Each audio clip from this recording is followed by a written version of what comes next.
Madame, Monsieur, bonsoir et bienvenue au 19h sur la télévision du Burkina. Au menu, la place des ressources humaines dans la relance économique du Burkina en question à Bobo Dioulasso. C'est à la faveur des 6e journées nationales des ressources humaines. Des journées qui se veulent un cadre de partage d'expériences pour optimiser la participation du capital humain au développement. Et puis, leaders religieux, transporteurs et forces de défense et de sécurité appelés à plus d'engagement dans la lutte contre les pires formes de travail des enfants à Kantiari. C'est à l'initiative de l'association d'aide aux enfants déshérités de cette commune. Cette association outille également les participants sur la législation du travail au Burkina. Merci de nous recevoir chez vous et toutes nos excuses pour ce retard. Les professionnels des ressources humaines du Burkina tiennent depuis hier à Bobo Dioulasso les 6e journées nationales des ressources humaines, un cadre de réflexion et de partage d'expériences en vue d'optimiser la participation du capital humain à la relance économique du Burkina. On en sait davantage avec Lamine Karantao et Mouni Baro. C'est devenu une tradition. Chaque année, les gestionnaires des ressources humaines du Burkina Faso se donnent rendez-vous pour débattre des problèmes qui sont au cœur de leurs préoccupations. Et pour cette 6e journée, les échanges sont focalisés autour de la thématique centrale « Fonction ressources humaines et relance économique ». Il était bien de rappeler et de dire à l'ensemble des DRH que la réussite d'une entreprise, la performance d'une entreprise dépend donc de son capital humain.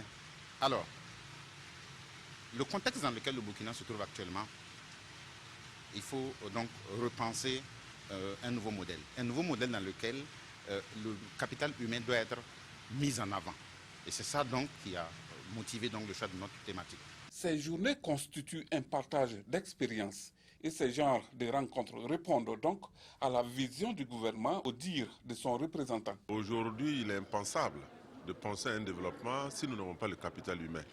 Et quand vous prenez le PNDS, qui en fait une part belle au capital humain. Le chef de l'État l'a dit, on ne peut pas se développer si nous n'avons pas les ressources humaines disponibles, de qualité et bien formées.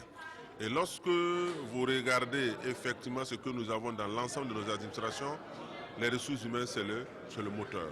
Ces participants au nombre d'une centaine venus des 4 coins du Burkina Faso ont 48 heures de travaux pour rendre plus efficace la fonction ressources humaines.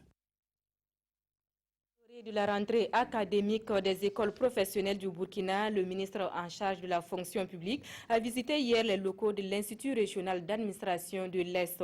Une visite qui vise à constater l'effectivité de la réalisation des infrastructures de l'Institut. Des infrastructures réalisées grâce à la coopération allemande. Le film de cette visite avec Désiré Ilboudo et Mahamadi Ouedraogo. Le ministre de la fonction publique, du travail et de la protection sociale visite l'Institut régional d'administration IRA de l'Est. Cette visite dans ce démembrement de l'École nationale d'administration et de magistrature ENAM vise à constater de visu la réalisation effective des infrastructures achevées en 2014.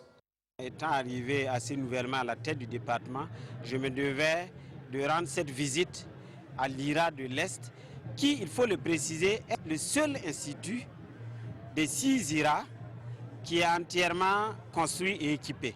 Ce joyau architectural a été financé par la coopération allemande à travers son programme KfW via le Fonds d'investissement pour les collectivités décentralisées FICOD.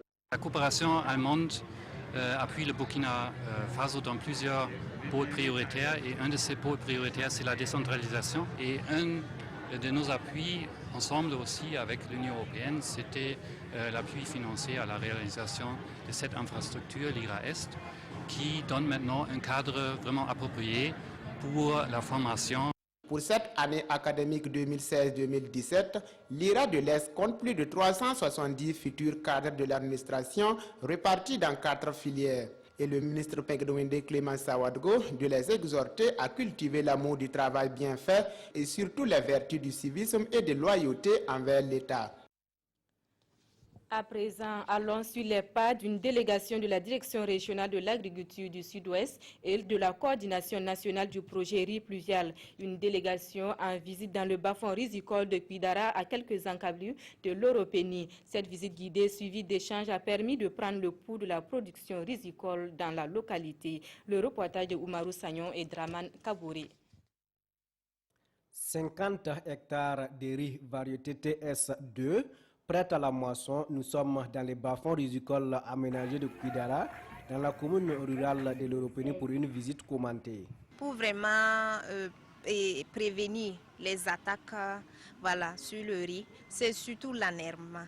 Donc il faut reconnaître que les producteurs, en tout cas de ce bas-fond, ils ont réellement misé sur le désherbage.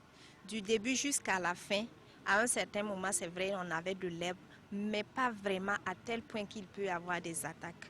Aménagé en 2013 dans le cadre du projet riz pluvial, 200 tonnes de riz sortiront de ces bas-fonds de Kuidara, soit 4 tonnes à l'hectare, fois des techniciens qui évaluent le bénéfice net à plus de 18 millions de francs CFA. Nous avons une production de 200 tonnes au niveau des 50 hectares, parce que c'est un aménagement de 2 phases, 20 hectares et 30 hectares, donc avec un rendement de 4 tonnes à l'hectare, je pense que le résultat est satisfaisant. Le mérite revient à ces producteurs, tous du groupement Sandara, fort de 200 membres, dont 160 femmes et autant d'hommes.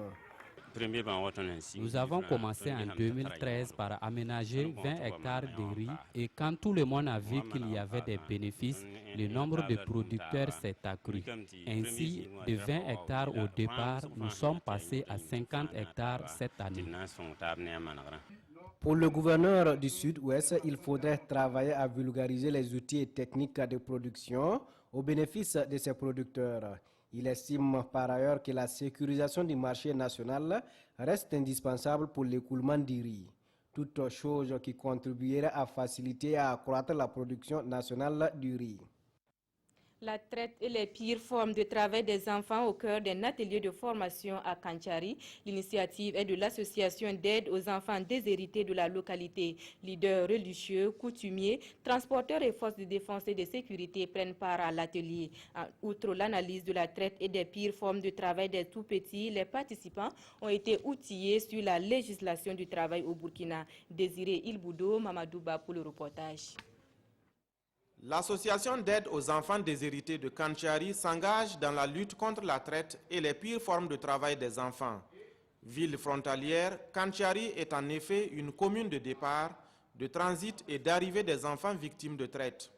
D'où la nécessité pour cette association de renforcer les capacités des leaders religieux et coutumiers, des transporteurs et des forces de défense et de sécurité de la Tapoa sur cette problématique. La traite et l'exploitation des enfants est un fléau vraiment très répandu ici. À titre d'exemple, il y a 29 enfants qui ont été interceptés en 2013.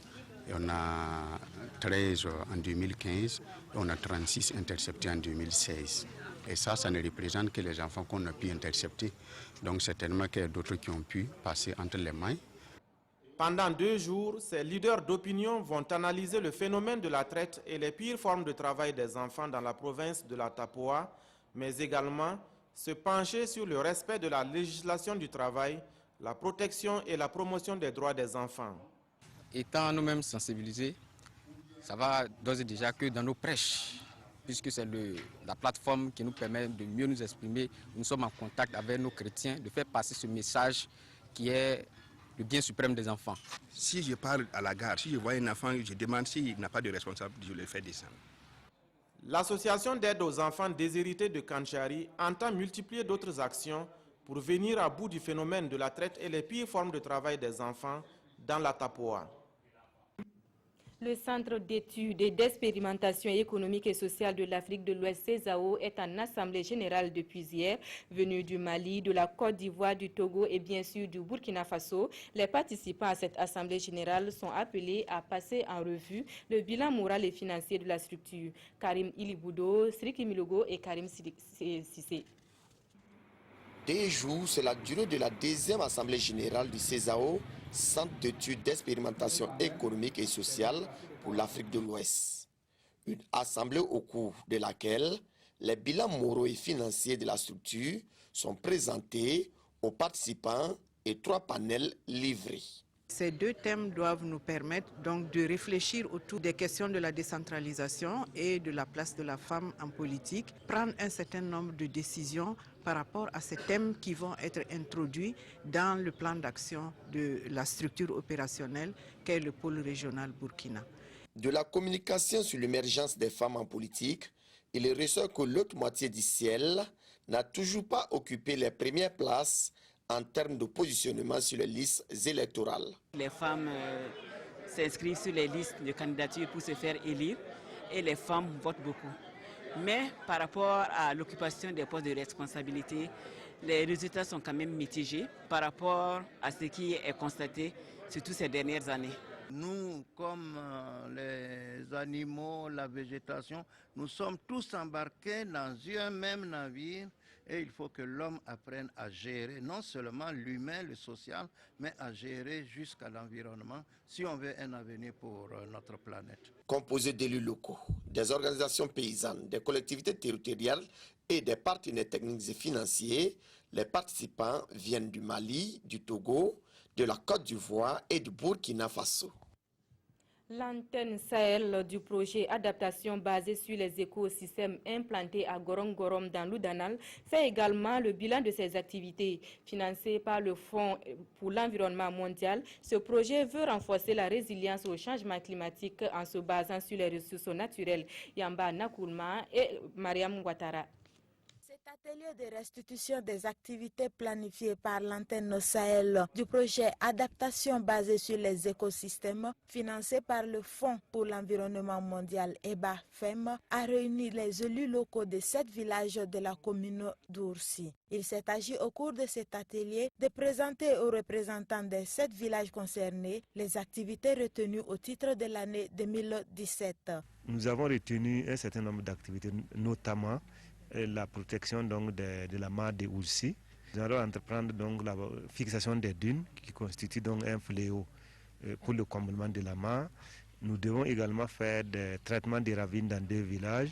Au cœur du projet EBA-FEM, la mare d'Oursi, menacée par l'ensablement du fait de l'action anthropique, mais surtout du fait de sa proximité avec les dunes de sable. D'ailleurs, le groupe de soutien à cette mare, classée site Ramsar depuis 2009, attend beaucoup de ce projet. Alors, notre attente, c'est que d'ici la fin du projet, que toutes ces actions, on arrive à fixer la dune, le couvercle végétal soit restauré et la fixation, le berge de la mare aussi soit en tout cas une réussite. C'est surtout la pression pastorale qui est autour de cette mare, que tous les animaux qui viennent s'abreuver autour de la mare là, puissent rester dans la brousse. Le projet EBA-FEM intervient dans 2 régions du Burkina Faso, à savoir la boucle du Mouhoun et le Sahel.